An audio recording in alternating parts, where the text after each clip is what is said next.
Hello and welcome to our webinar, Counseling and Therapy, Providing Hope and Help. My name is Dr. Holly Seirup and I'll be facilitating the webinar today, and I want to thank all of the participants who are interested in our programs.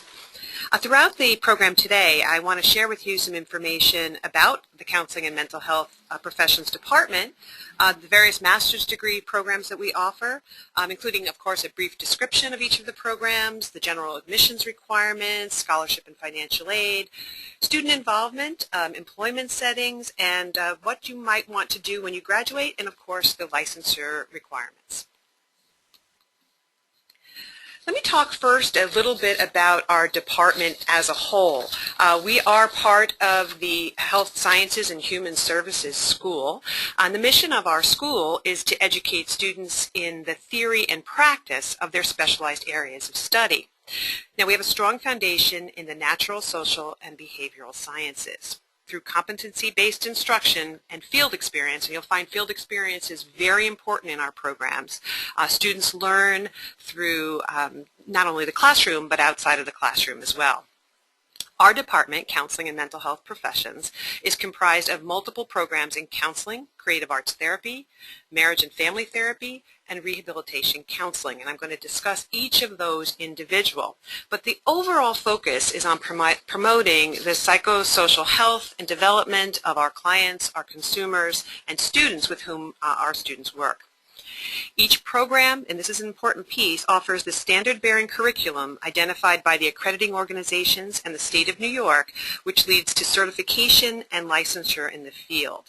And in 2006, the licensure rules changed in New York State, the laws changed, and it allows now for students who graduate from the program to be licensure eligible and able then to go for licensure with a master's degree, as opposed to in the past, a doctorate degree was required. I think you'll find that our programs are rigorous, but we provide the student support that's necessary. Let me move on to the individual departments. The first is mental health counseling. I'm going to discuss with each department the educational preparation that's required and what you might do upon graduation. The counseling programs focus on three main areas: self-awareness, knowledge, and skill development. The faculty are committed to the training and development of the students. You'll find that class sizes are small, and you'll find that you receive regular feedback and support, which promotes the development of you as a professional counselor. The curriculum, again, is comprised of the requisite content areas that have been identified by New York State as making you licensure eligible. It is a 60-credit program of study, which includes two semesters, 600 hours of internship. It's a capstone. We also have 18 credits of electives, and this allows for individual specializations for students who are interested in something very specific. When a student attends full-time, the program can be completed in 2.5 to 3 years. I should also mention that full-time in graduate school is considered 9 credits. So that would include 9 credits in the fall, 9 credits in the spring, and it does include classes in January and summer. Where might you work? Work settings.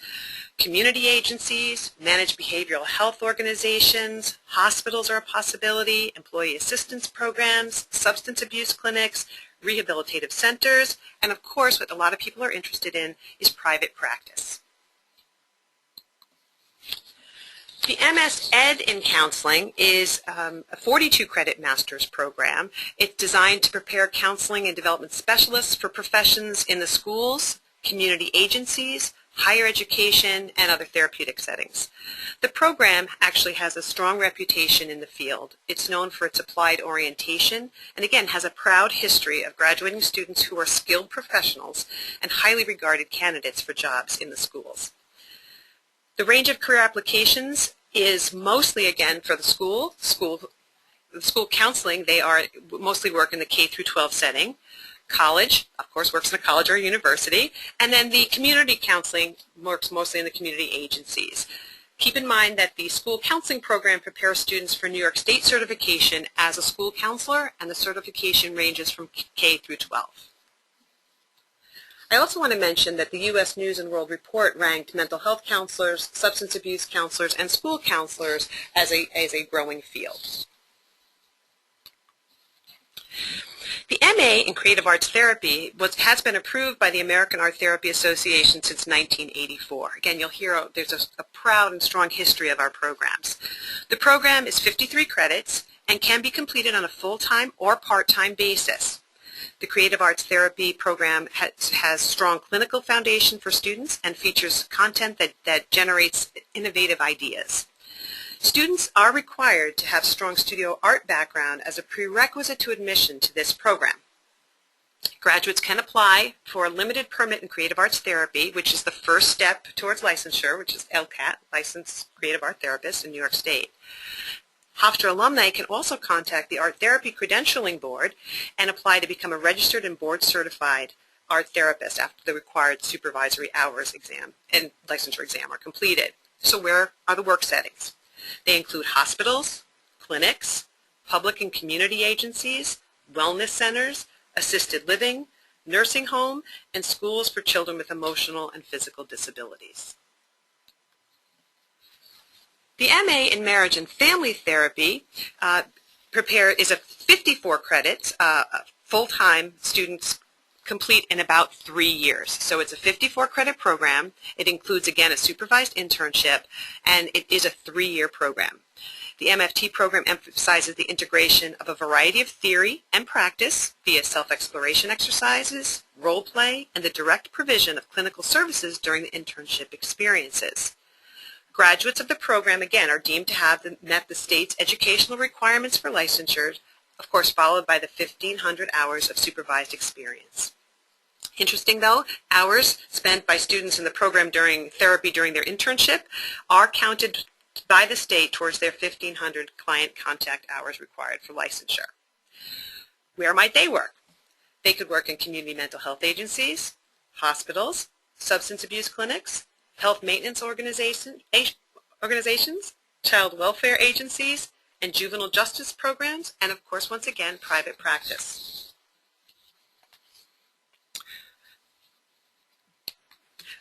The Rehabilitation Counseling Program has been in existence for over 40 years and is nationally accredited by the Council of Rehabilitation Counselor Education, or CORE. There actually are 2 MS degrees that are provided in rehabilitation counseling. The traditional MS in rehabilitation counseling, which is 51 credits, prepares students to become nationally certified as rehabilitation counselors through the Commission of Rehabilitation Counselor Certification, CRC. The other is a combined program. It combines the MS in rehabilitation counseling with the mental health counseling. This is a 60-credit program and also prepares students for the national certification in addition to the New York State licensing as a mental health counselor. The program, Rehabilitation Counseling Program, strives to ensure that students acquire the knowledge, skills, and attitudes necessary to assist students or individuals with disabilities in the pursuit of their goals.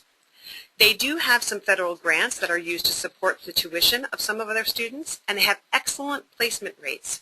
85% are employed prior to or within 3 months of graduation, and 10% are employed within 6 months of graduation. The typical types of work areas are public, federal, county rehab agencies, hospitals, schools, community centers, and again, once again, with mental health, private practice. You might be wondering what else is involved. There's much more than just in the classroom. That's a big part of it, of course, but we also encourage our students to be very engaged and active outside of the classroom. Many choose to complement their academic experiences by participating and taking on leadership opportunities in our co-curricular activities. We have many. Each program actually has a student-run organization, as well as we have Chi Sigma Iota. Chi Sigma Iota is an international academic and professional counseling honor society dedicated to scholarship, academic excellence, and community service. CATCH, which is the Creative Arts Therapy Club, is an active student club that sponsors many programs that provides members and alums additional enrichment opportunities where they can connect and share ideas, network, participate in social activities all year round. The Counseling Club is a student-run professional development organization which holds meetings once a month during the fall and spring semesters. They bring in guest speakers that are invited to inform counseling students on current topics and concerns related to the field of counseling. The Marriage and Family Therapy Club, again, student-run. It seeks to enhance the educational experience of the students in the MFT program by organizing this and sponsoring monthly meetings. They sponsor workshops, and they provide a forum for experts to come in and to speak to the students about all different topics that are related to MFT. And finally, we have the Rehabilitation Counseling Student Association. This is an organization that sponsors activities for students in rehabilitation counseling programs. The association has sponsored guest lecturers, student attendance at conferences, and fundraising events geared towards disability and counseling issues. I think what you can see from this is we not only have a specific club for each interest, but they also interact and co-sponsor things as well. So if you're interested in, you're majoring in one thing, but you're interested in something else, you're certainly invited to attend all the other club activities. Admission. Many of you probably are interested a little bit in admission and what does that mean and what are the admissions requirements. And although each program has a specific and different admission requirement, there are some general things that I just want to discuss. The graduate programs pretty much look at the whole person. And so you're going to see that some programs require a GRE, some do not. Some require a personal statement, some require a resume. And again, you can find each of those specifically on the web page.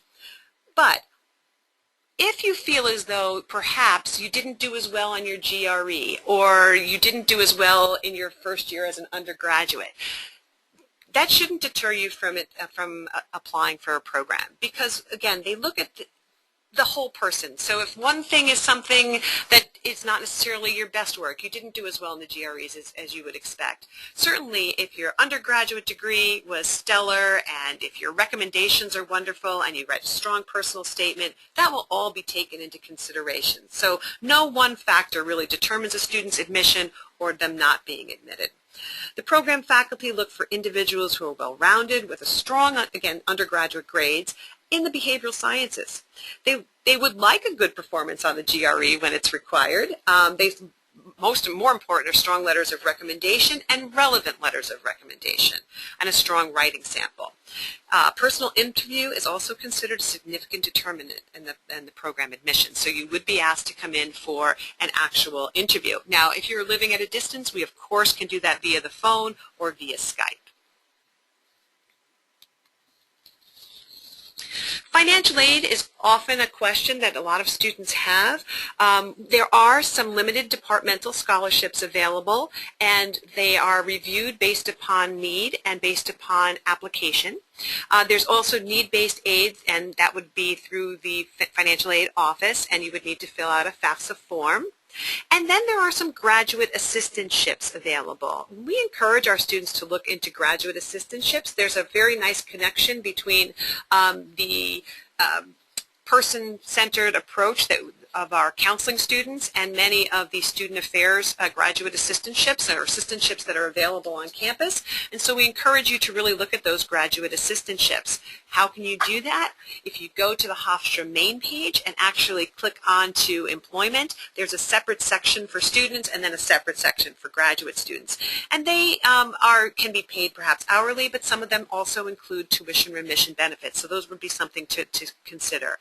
There are some research opportunities available, but the funding is somewhat limited, although it is an hourly rate as well. So hopefully I've answered many of your questions, but we're going to be opening it up to questions in a little bit. But this is just the first step. Again, I encourage you to really try and explore our web pages, because we have a lot of information on each of the web pages. And I've also left here the contact name, number, and email for each of the specific program directors. So for counseling, it's Lori Johnson. For creative arts therapy, it's Margaret Carlock-Russo. Marriage and family therapy, it's George Simon. And for rehabilitation counseling, it would be Jamie Midas.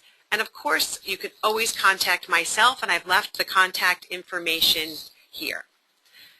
So that's a general overview of the Department of Counseling and Mental Health Professions. I know we have a number of participants, and I'm available to answer any questions that you might have. Oh, okay. So the first question that I've received is it possible to fulfill the program requirements part-time? That's a great question. And I did mention a lot about full-time. Again, full-time is 9 credits. So many of our students do try and attend full-time, but we understand life happens. And many times part-time is the only way a student can finish the program. Or perhaps they want to be full-time one semester and part-time a different semester. We are very flexible with that. Our students can complete either full-time or part-time. We suggest, again, that you work with your academic advisor to make sure that you're able to continue to move through the program. Some of the courses are offered sequentially, so we'd want to make sure you're on the right track. And again, there is a stipulation that the program requirements must be completed within 5 years, but that's very doable. Second question, okay, I've got another one. Can students transfer credits from another university? Well, yes, actually, they can, up to 9 hours, but it's often based upon evaluation. So we need to make sure that it is an equitable course. So once you're matriculated, then of course you are discouraged from taking courses at another university. So it would be that when you first admitted, if you have any prior graduate work, you'd want to make sure you discuss that with the program director to see if it's actually equitable. Many times you're asked to submit a syllabus and the course description so that we can review that and make sure, again, that the course is equitable. Again, we understand that students want to transfer credits, but because a graduate program is somewhat limited to somewhere between 42 and 60 credits, taking 9 credits out of that program that are pretty subscribed, we want to make sure that you've got the requisite knowledge base so that you're able to move into the next courses, because again, our courses do build on each other, and the skill development is something that we want to make sure that you have so that you can move forward. Oh, this is a great question. When are classes usually scheduled? This is interesting. Again, I mentioned that most of our students do go either part-time or full-time. Most of them do go full-time, but many of them, I would say 90% work full-time as well, or part-time, but many of them are working full-time. I mentioned that because that is one of the reasons why most of our classes are in the evening, and we consider evening 4:30, 6:30, or 8:30, but I would say the majority of our classes are 4:30 to 6:20 or 6:30 to 8:20. This would mean that most often you would be, if you're taking 9 credits, you'd be coming to campus 2 to perhaps 3 days a week. We try to schedule classes so if it's at all possible, you can take 2 classes on one day, so maybe you're doing a Tuesday, Thursday schedule, which allows for you to do the necessary work in between those classes.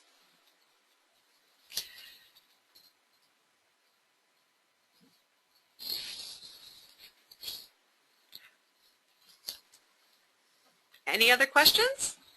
Oh, here's a good one. What is the deadline for sending in the application? We do actually have a rolling admission. You will notice on our website that we have preferred dates of application.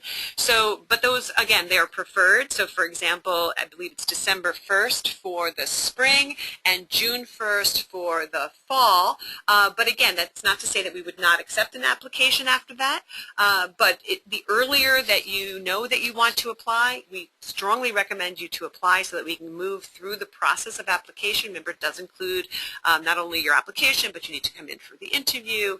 Once a decision is made, if you've decided that Hofstra's the place that you want to be, and we certainly hope that you do, we'd like you to register as quickly as possible so that we know we can plan for this spring as well. Okay, well, I want to thank everyone for participating. You asked some great questions. I hope that I've answered some of the questions that you've had. Again, if you have any questions in the future, please feel free to contact either the program directors or myself. The contact information is there. Thank you very much, and we certainly look forward to you being with us in the future.